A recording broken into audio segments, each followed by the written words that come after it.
Crying during anger isn't sadness, it's your body exporting stress chemistry. That experience has a name. It's not weakness, it's your nervous system doing something specific, something it was wired to do long before you had words for it. Anger and sadness aren't opposites, they share overlapping arousal pathways. When one surges past a threshold, the other can spill over, like two rivers fed by the same underground source. Here's where the biology matters. Your autonomic nervous system runs two competing programs: sympathetic arousal, the fight-or-flight engine, and parasympathetic recovery. Intense anger fires the first. Tears are often the second system, forcing its way through.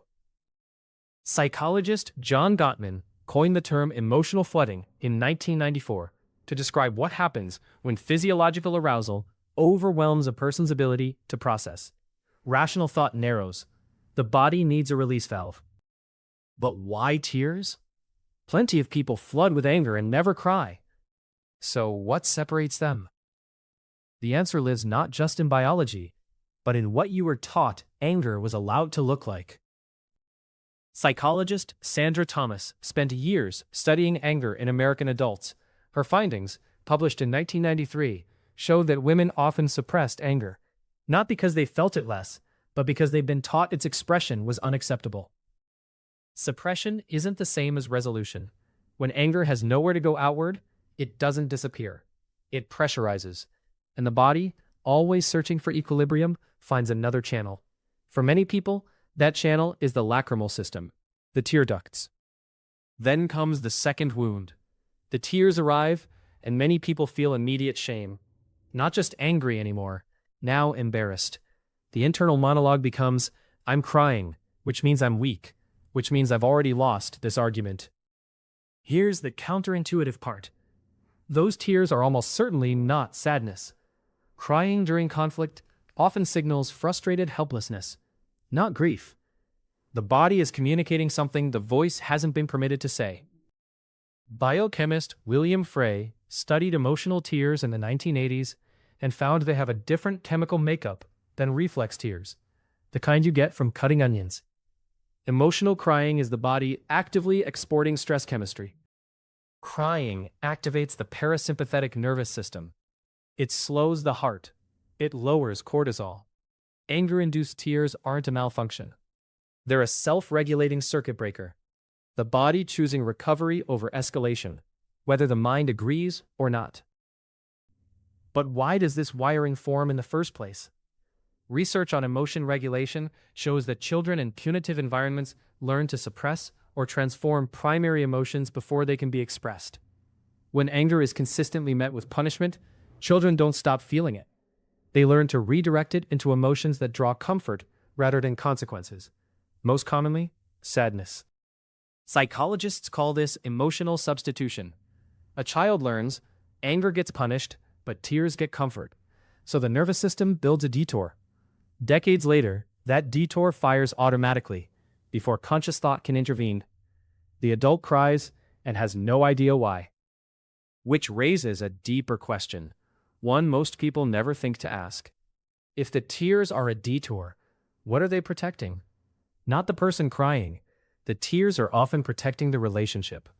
They signal vulnerability. And vulnerability, as highlighted in Brené Brown's work, is essential for connection and empathy. Observing someone cry reliably increases empathic response in witnesses. Tears in an argument change the room. They shift the other person from combat mode toward caregiving mode. This reframes everything. If you cry when you're angry, you're not broken. You're running a strategy your nervous system developed because it worked. Probably when you were young, probably when the stakes were high, probably when anger felt genuinely dangerous. But survival strategies have a shelf life. What protected you at 7 can cost you at 35. When tears replace the full expression of anger, the original message, "I've been wronged, this matters, I need this to change," often never arrives.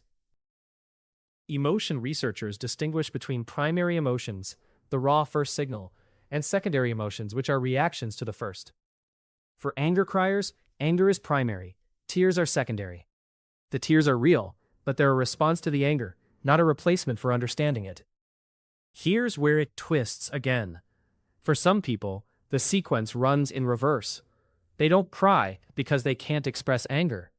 They cry first, and only for the tears do they locate the anger underneath. The grief is the door. The rage is the room. Picture this. A colleague takes credit for your work in a meeting. You feel the heat rise. You open your mouth to say something clear and firm, and your eyes fill instead. You leave the room mortified. But your nervous system just did exactly what it was trained to do.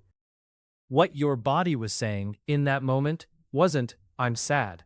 It was, "I'm furious, I feel powerless, and I don't have a safe container for this."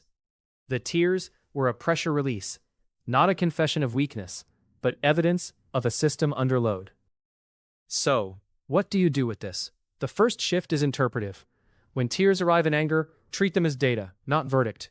Ask, what's the anger underneath this? Name it specifically. Not just angry, betrayed, dismissed, unheard. Specificity is the beginning of agency. Gottman's own clinical protocols recommend a physiological pause when flooding begins, at minimum 20 minutes, because that's how long it takes for cortisol to clear the bloodstream. Not to avoid the conversation, to return to it with a nervous system capable of having it. The detour built in childhood can be rebuilt.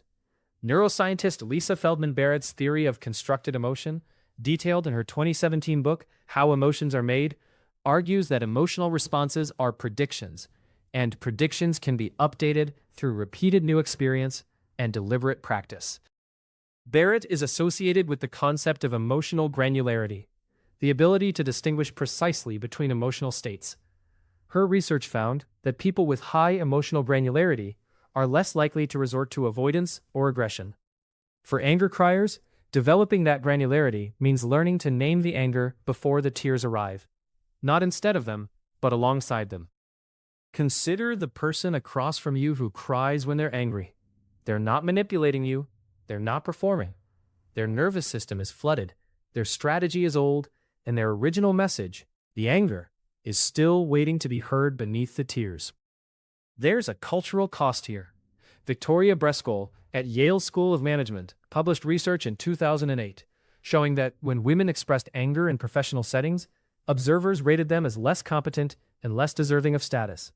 But when the same anger was accompanied by tears, the grievance itself was dismissed entirely, replaced by focus on the emotional display. The underlying injustice disappeared. This isn't just a personal problem. Return to that opening moment. You felt furious. Then, humiliatingly, you cried. But nothing humiliating was happening.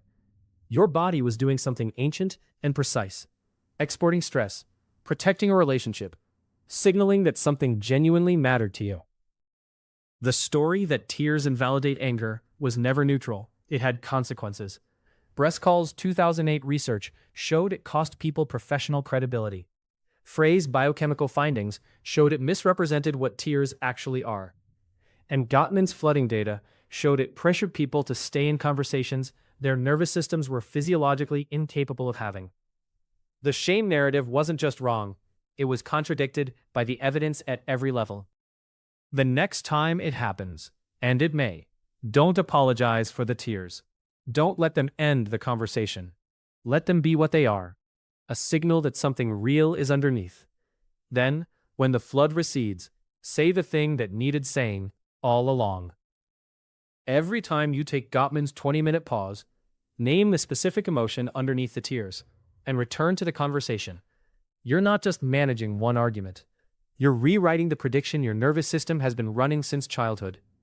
That's not a small thing. That's how the wiring changes.